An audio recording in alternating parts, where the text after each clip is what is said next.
hundreds of protesters angry at the government's handling of the Grenfell Tower disaster descended on the offices of Kensington Town Hall, while others barracked the Prime Minister as she met residents for the first time near the scene of the tragedy. More demonstrators marched through in central London through Whitehall towards Downing Street and then onto Broadcasting House off Oxford Street. The crowd later moved off towards Kensington High Street, chanting, "No justice, no peace. We are here today because you must look at that building with tears streaming down your face," one woman said as they neared the foot of the tower. "We need answers and we need answers now," another man said through a megaphone. This should not be happening in the United Kingdom. The protesters at Kensington Town Hall tried to force their way into the building to confront councillors directly, demanding that they come out and answer questions. They also insisted that people affected by the fire not be pushed out of the area after there were conflicting messages from the local council and the government in Westminster over whether they could be rehoused locally. Other demonstrators held a minute's silence in memory of the victims, complaining that their deaths had not been properly acknowledged. As the protests dispersed, a candlelit vigil was held for the victims at the Latymer Christian Centre, just yards from the site of the blaze. May had met victims in a local hospital in the morning, and in the late afternoon met victims and relatives in a church near the disaster site, having come under heavy criticism for not having done so earlier. She blamed security concerns for failing to do so previously, although earlier in the day the Queen and Prince William had both been able to pay visits. The Prime Minister sought to placate angry local residents with the offer of a £5 million cash fund for the Royal Borough of Kensington and Chelsea Council to distribute to residents. But she needed police protection when she left the church as an angry crowd of locals booed her and told her forcefully that she was not welcome there. The local council also confused residents with its rehousing plan for displaced tenants. It said not all tenants would be given new homes in North Kensington, but later appeared to row back on this statement, claiming its understanding of the scenario had changed. After her church visit, May promised that people would be rehoused nearby, though not necessarily in the borough, within 3 weeks. At Kensington Town Hall, protesters chanted, "We want justice." Dozens of people ran up the stairs of the town hall foyer, where they scuffled with police officers blocking their way. One demonstrator, who gave her name as Layla, held a placard, which said simply, "I'm livid." She said, "I've come out here because people had no hope. They lost hope with 999, they started WhatsApping their friends and families to say goodbye. People were telling them to stay in the building, but they had hope because they listened. Use your initiative, don't trust them, that's what I'm saying. There are no words. I'm angry, I have children. The screams, the faces, the trauma. Can you imagine children at the windows screaming for their mummies and daddies?" Protest organizers were encouraging the crowd to remain in place until the council leaders pledged an independent investigation and rehousing for all those affected. Caroline Hill, 39, from Brixton, said she had come to the Kensington protest to make a stand for my fellow Londoners. She said, "I believe that the council is supposed to protect its people. This council committed basic gross negligence in providing basic human rights in their fire safety. People died in their homes." Local residents remained in shock nearly 3 days after the deadly blaze that killed at least 30, with a total of about 70 missing. Source: Chu Care is missing 6 members of her family who all lived on the 22nd floor.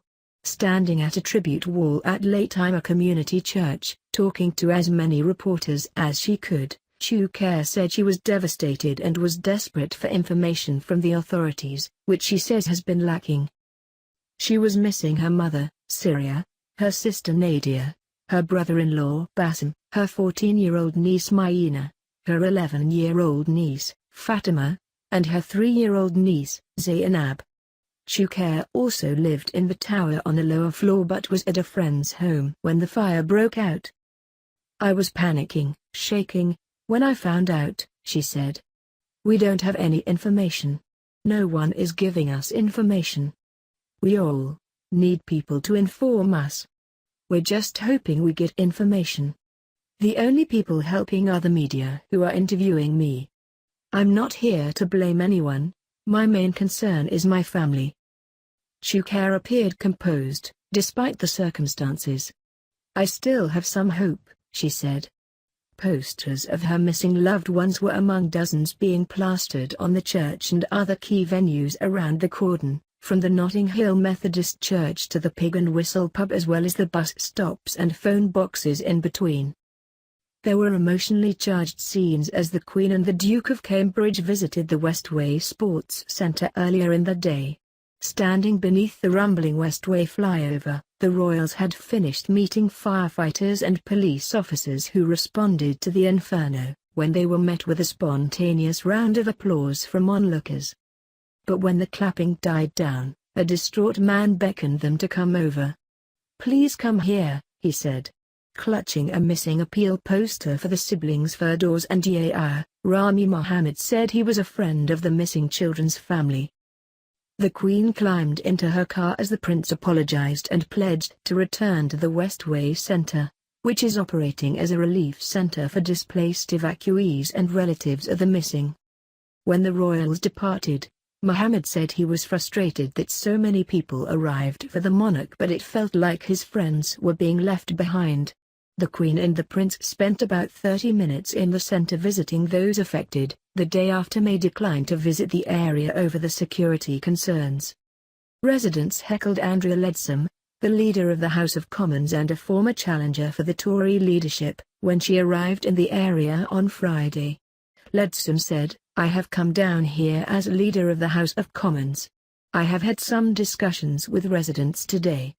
It is devastating, absolutely devastating, and I do sense the anger, and I am completely sympathetic. I utterly understand it." As the confirmed death toll rose to 30, there were reportedly as many as 70 people unaccounted for since the blaze, which police fear was so devastating that some victims may never be identified. The official number of deaths has sparked anger and confusion within the local community, where people believe the true number is considerably higher. The severity of the damage caused by the blaze has restricted the emergency services' efforts to find and identify victims. Among the appeal posters, one said, "Since a deadly fire broke out in their home in Latimer, no one has heard from 16-year-old Nurhuda El-Wahabi, 21-year-old Yasmin El-Wahabi and their family. They live on the 21st floor. Please spread this round and keep a lookout for their family." Another said, "Fathia Al-Sanan's missing. People still can't get through to her. Please keep an eye out." Next to it was a picture of a smiling woman. One simply said, "Missing, Marjorie Vital," with a picture of a woman in a white hat. There are fears that the death toll could rise dramatically as firefighters continue to search the building. Kensington and Chelsea Council had attempted to climb down from a statement that suggested it would not be able to house all survivors of the blaze in the local area. A spokesman said the statement sent out at 1:46 p.m. on Friday was wrong. It had said, "While we will try our utmost to ensure those affected remain in or near the borough, given the number of households involved, it is possible the council will have to explore housing options that may become available in other parts of the capital." Later a council spokesman said, "Our understanding has changed. Once our housing people have looked at this in greater detail, we will be issuing a new statement." Lines of volunteers emerged from the Notting Hill Methodist Church on Friday carrying hundreds of boxes to a lorry parked outside, while at Laytimer a similar operation was underway. Ian Pilcher, a former British Army officer who is leading the volunteer effort at Notting Hill Methodist Church, said the devastation caused by the fire was comparable to what he witnessed at war. Pilcher, 50, a former captain who served with the King's Regiment in Northern Ireland, the Balkans and North Africa, and now works as a private security consultant, has been helping with logistics at the church since Wednesday. He said the church had received a couple of tons of food, drink and toiletries, as well as 7 Luton vans full of clothing. From predominantly walk-in donations, the church had also received televisions, mobile phones and even vehicles, he said. Pilcher woke to the noise of siren after siren after siren in the early hours of Wednesday and witnessed the blaze. He said, "In many ways it's like being in a war because of the number of innocent people. In places like Bosnia there were many innocent people and there was a clear enemy. Here, nobody expected to die in their beds because there's a fire.